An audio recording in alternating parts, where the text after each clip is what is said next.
Hello, and welcome to Change the Face of Yoga, teaching toddlers through golden oldies. I'm very excited to be talking to lots of yoga teachers who will explain their passion for teaching yoga to students with different ages, physical fitness levels, wellness levels, and different goals. They will explain the benefits of yoga for these students and will be including teacher tips and pose modifications. I am Stephanie Cunningham of Yoga Lightness, and I've been teaching over 50s for 10 years. So this area is my passion and the passion of many other yoga teachers that you will be listening to in this series. Thank you so much for listening, and let's get started. This is episode 005, and it's with Dodie Wilson, and it's yoga on and off the mat. Our guest today is Dodie Wilson, and I'd like to tell you a little bit about her. She actually started yoga by buying a library book when she was a small child and started doing the yoga poses on her own. And then she's gone on and has really explored a good part of the world of yoga. I'm very impressed with all the things that she's done. She's has taught 2,000 hours of yoga classes, has her 500-hour training. She's also started her, I don't ever say this right, Ayurveda training, and also yoga therapy. So she has a really wide spectrum of knowledge that we're going to talk about today. And I just wanted you to tell us your story, what you are doing that really reflects getting out of teaching in addition to the mainstream yoga. Because you're doing Ayurveda, you're doing yoga therapy. You told me that you taught seniors for a while. Okay. Well, it all started when I was taking my 200-hour in just, yoga. I had taught yoga for years for a group from a gentleman that taught me, and he was teaching me, at the time I didn't realize, he was teaching me a lot of Kundalini yoga, and that was his lineage that he had learnt. And there was no certifications or anything like that. So after that experience, I didn't really know that you needed certification for yoga, and I had been teaching, and I remember teaching and actually having my son nursing, during final Shavasana, because, I was a stay-at-home mom. I really didn't have much income, and I was doing it not for money because this was a free class, and I didn't really realize that yoga was supposed to be taught for money, honestly. So I remember my son just sat and ate his little Cheerios while I taught, and then he knew, that he could just wait after, and then I would nurse him during our final Shavasana. And 2 years went past, and I ended up having 3 children, and they were all, like stair steps, and all I really had was a ability to teach yoga. I mean, I had given up my career to be at home with my children. And I remember not knowing what I was going to do when my husband at the time left. So yoga got me a job, and I actually was headhunted for the local YMCA, and then actually headhunted for another gym that were looking for yoga instructors. And at that time, it had become a fitness yoga world. And at that time, in my small community, they wanted a certification. And so I remember almost being angry that I had to go out and get certified in something that was so spiritual and touching and loving to me at the time. And that's when I embarked on my 200. And I remember actually saying to my friends, what they're teaching me is not real yoga. This is gym yoga, and I'm very frustrated at even having to get certified in this because I have experience and I have my physical practice and my mental, this is my mental outlet and my spiritual outlet. Mm-hmm. So as it progressed, I then started collecting certifications on any kind of physical activity that I could get to help me pay the bills. And that is exactly what I did. And pretty soon I became I was such a hard worker, and because I needed to pay the bills and, pay for food for my children, and I was very dedicated, and of course I wasn't going to miss because I couldn't miss a paycheck. But what I didn't realize at the time is I was building such a huge, not only following in different, people in different walks of life, but also a huge resume. So I remember going into my first senior fitness class, and it's an actual trademark of, it's called Silver Sneakers, and I went to this certification, and I went to this class, and I remember the first class that I taught in Silver Sneakers, they ate me alive. They they pretty much scrutinized anything that I could do. And I remember going home and crying that night. And I knew I had to cover that class for the rest of the week. So I talked myself into saying, okay, honey, you need to toughen up, put your big girl panties on, and go back in there. And I would have never thought seniors would have been able to do that to me. As a teacher, everybody teaches you. And that is exactly what I did. And I used them as an example, and everything I learned from Silver Sneakers to teach me about, any kind of arthritis and osteoporosis and osteopenia. I started collecting this and just adding this to my yoga career.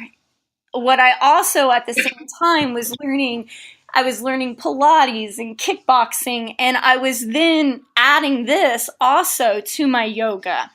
And then what happened was my lessons of pure yoga, what I thought was pure yoga, and not this gym yoga that I had to teach, but the asanas and the pranayamas, and then also the lessons, the yamas and the niyamas, they started to blend in with these classes I was teaching. And all of a sudden, my seniors wanted more yoga. My seniors wanted me to tell them a happy little thought at the end of each class. And I started bringing and writing my own short messages on the yamas and the niyamas, and sharing them with my classes.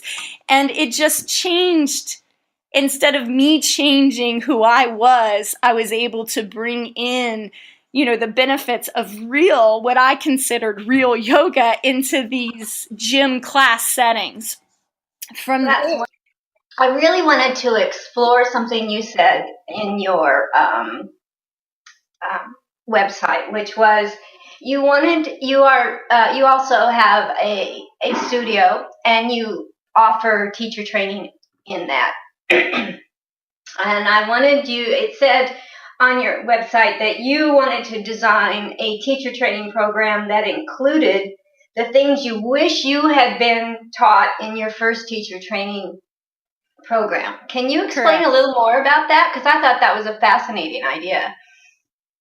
Well, and I'm not at all saying anything bad about any teacher training, but what I found was when I went in, I actually did a 500, or it would have been a 300 hour. I started a 300 hour before I even completed officially my first 200 hour. And what I noticed is what they were talking about in this next 300 hour, I hadn't been taught or exposed to. I guess that's the question. That's the real wording. I had never been exposed to some of these things. So here I am feeling like what? Like certain pranayamas, certain bandhas, Ayurveda. I mean, there was so many things that I was I just felt very clueless to, that it just felt like I was not I was not exposed to it in my 200, because honestly, the first 200 just felt like, well, first of all, I don't know if anybody else feels like this, but sometimes just getting through it with your life, you're not retaining as much as you could be, and you're worried about the poses, and you're worried about what your homework is, but you're not really connecting the dots between why does this apply to this, or what is this going to do. And your teacher has so much influence on how you teach. It's amazing. So when I had the opportunity to have my own school, I tell all my client or my students that are coming in, I say, hey, you are going to be exposed to so much. You are going to be the master of having just a little bit of knowledge on everything when you leave here. And if you find something on the internet and you find something in a book and we don't discuss it, I want you to bring it to our attention so we can at least shed a little light on it, because I want none of my students to ever go on and not understand things the way I felt when I entered my first 300-hour program. Okay. I understand.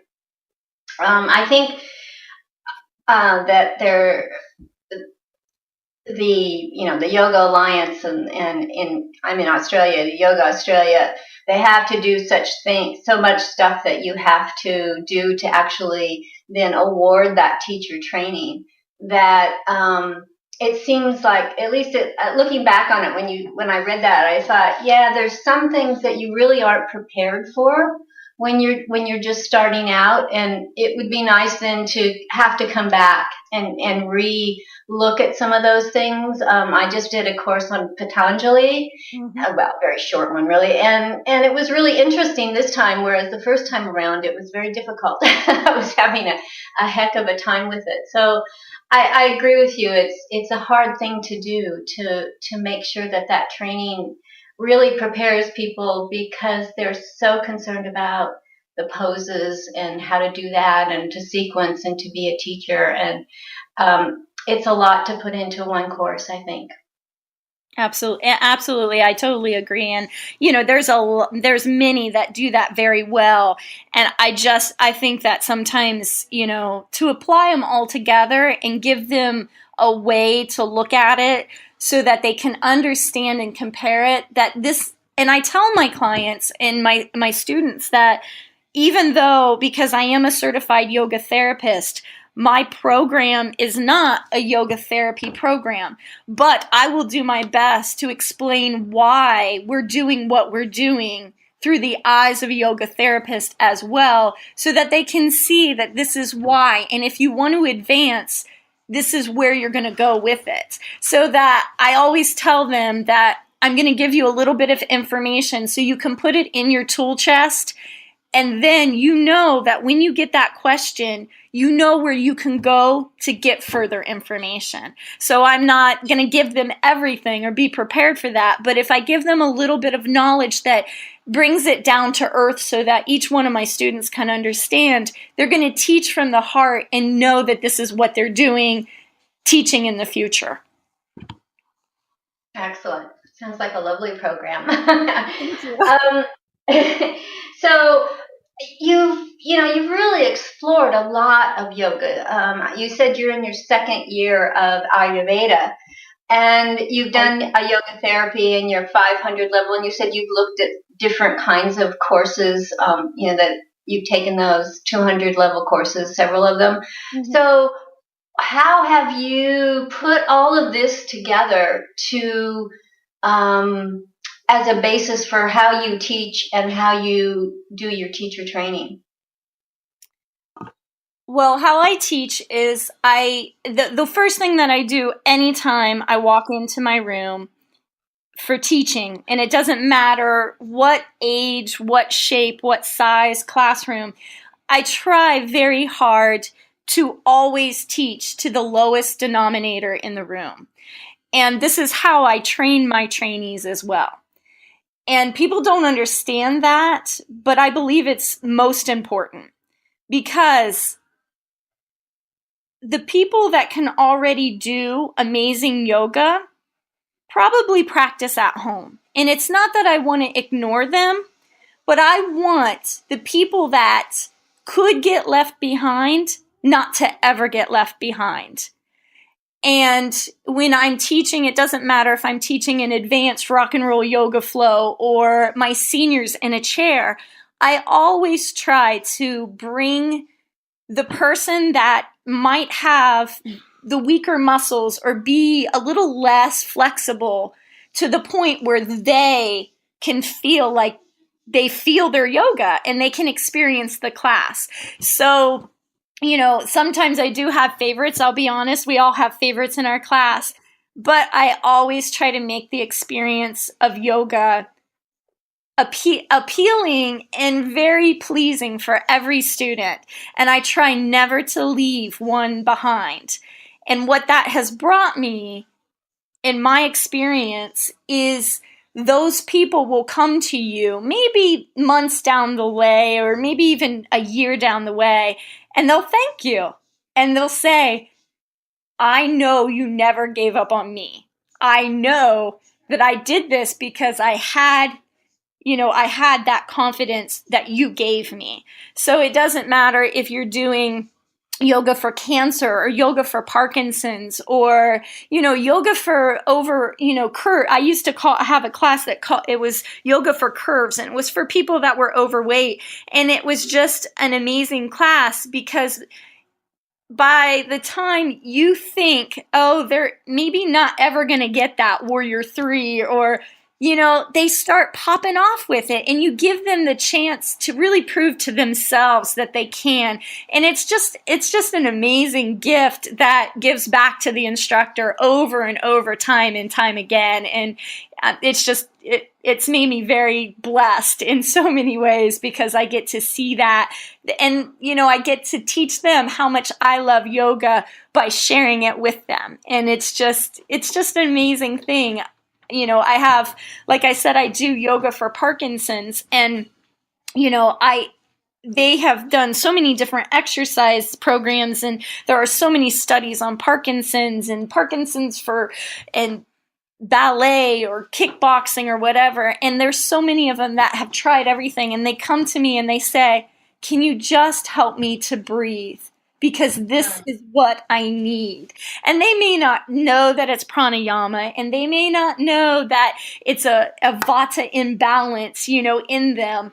But I know that I can help balance their right and left hemispheres simply because of the knowledge between yoga therapy and Ayurveda, and mix those and give them that gift to be able to maybe not do the physical form of the yoga that most people know, but they're practicing a much deeper level of, yoga than most of us understand. I just think that's a perfect explanation of why yoga is for everybody.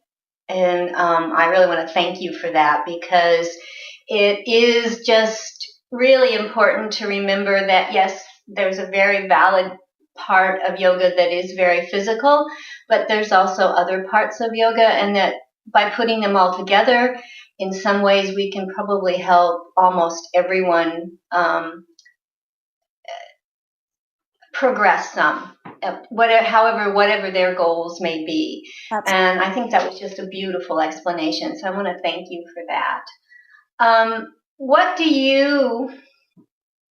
Can you tell us a bit about your students? I think all yoga teachers have some favorite stories about their students and the benefits that the students have felt from the yoga that they're doing with you. Sure. I also teach, I do one-on-one personal yoga classes or personal sessions, I guess you would call it. And I have a young girl that for probably the last 2 years, she sees me on a weekly basis. And her parents notice a complete difference. This little girl, and she's a woman, I understand, but she still seems like a little girl to me. She comes to me weekly, and she has been diagnosed with arthritis, anxiety. She's also been diagnosed with some other forms of things that no one really understands completely. And she has sugar diabetes, and she's just a lovely girl. And what I've found in the last 2 years is that me working with her individually one-on-one simply gives her an outlet. It gives her something that she can do that no one is going to judge her for. It also gives her the ability to become stronger on her own pace, and no one's forcing her to become stronger. It also gives her a way out so her anxiety does not take over her. And it also gives her the ability to know that her sugar does not have to control her, and it's just like her mind, or what we call the ego mind, that she can control it. So watching this girl literally grow up in front of me for the last 2 years has been so rewarding, because it's like one of those amazing things that you're given a gift to actually look at. And yes, she's my client, and she might be one of my favorites, but what I know for a fact is that the first year she came to me, she was sick 22 days that year for school, and she had missed 22 days. She was on academic probation, and there was all kinds of things. No one understood her. No one wanted to take the times, and the doctors just kept giving her more pills. So within 2 years, I believe last year, she was a freshman, and she had only missed 10 days. And so far, we're into her sophomore year, and I believe she's missed 5 days, but 2 or 3 of those have been actual doctor's appointments that she had to take off for. So to see it and know that her personality, her strength, and her whole outlook on life has changed because of this yoga, that's one thing. But to see on a physical level of just numbers, to see how many days that she needed to take off for sick days and compare those to 2 years ago, that's just amazing. So yes, she's one of my favorites. You had a post on your Facebook page about using yoga off the mat. And an example of that was regulating your breath to bring down the stress level. Mm-hmm. I really liked that idea of disseminating what you can do outside of the classroom. But I really liked you kind of giving that idea out there. Do you do that in your classes to say, this is something that you can also use under different circumstances? Oh, absolutely. When I teach I'll go in to say that my personal study and something that I enjoy for my stress level is to keep going back over the 8 limbs of yoga. And I do a daily, not really blog, but I do on my Facebook pages. I do these fancy little pictures you might have saw on my Restoring Light Yoga and Yoga Therapy Facebook page, and I do little quotes that I say in my class, or that I usually have them Monday through Friday, but they all go back to the stories or the lessons of maybe the yamas, the niyamas, all these things in the 8 limbs of yoga. And I share these with my clients, like I say, and it gives me a creative way to really look at my life and let go of some of these things that just really keep a hold of us. And I do share those in my class. And a lot of times when I'm working in my class is when these thoughts actually come up. There's many times in my class that I tell them, especially my seniors, I'll be looking out at a sea of my seniors, because I teach one class a week at a certain club, and it's a senior club, and I'll have anywhere from 20 to 35, seniors in front of me, just looking at me, sitting in chairs. And I talk to them on, on that same level, not as a teacher, but as a friend. And there's many times we go over things like our ego and, these gifts so that they can see how yoga doesn't just apply to our physical body, but yoga really does apply to our spirit. And that's really, really important to me to be able to share those lessons with them, especially because they've never been exposed to that before. And many of them come into yoga thinking it's one thing, and when they leave, it's just something completely different. And I love to be able to teach them that they don't have to have limits or expectations, not in my class or in life. And I think that it's very important for us as yoga instructors to keep learning on a daily basis about ourselves. And that's what brings us the great results with our students. I think that sometimes, just like any other job, when you make something you love your job, you stop educating yourself, you stop growing yourself, and then what happens is you become stale and it becomes a job, and then, oh boy, now I don't really want to go to work today. I want to stay home with my kids and play, but I gotta go to work, right? So yeah. I think that continuing to grow as people and continuing to learn, even if it's just us going over the yamas and niyamas every day, maybe, coloring in a coloring book and thinking of how we can apply these lessons, these lessons that are over 5,000 years old to our daily lives and how we can change them just to make them work. And I think that if we all did this as yoga, healers, and that's what we really are, we can go out there and share that with them and use our personal experiences off our mats, opposed to everything just being on the mat. I never want to be a yoga instructor only on my mat. I want to be a yoga healer every day of my life, and even if that's just healing myself.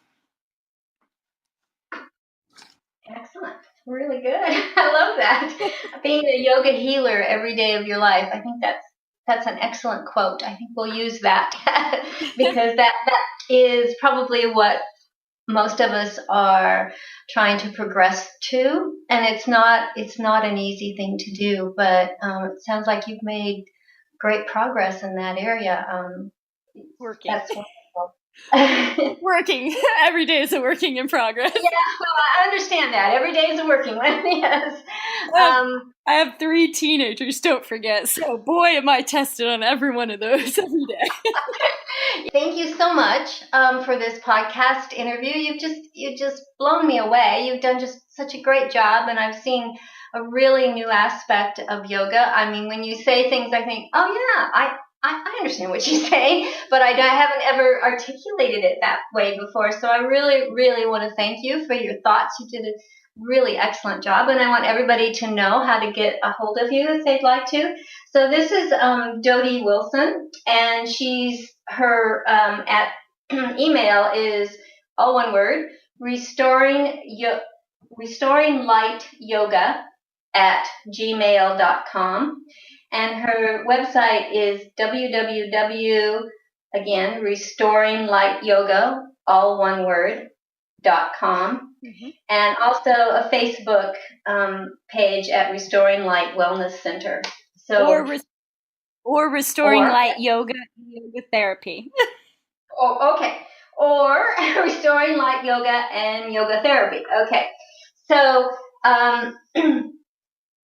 thank you so much, Dodie. I really appreciate you calling in, and I think this was a great podcast. I certainly learned a lot. Thank you so much for and just giving me the opportunity to get those words out, and I hope that it inspires and just has people kind of looking at yoga and yoga teachers differently. Oh, I hope so too, because I think you're a wonderful example. So, thank you so much. All right. Thank you. Namaste. Yeah. Bye. Thank you so much for that wonderful interview.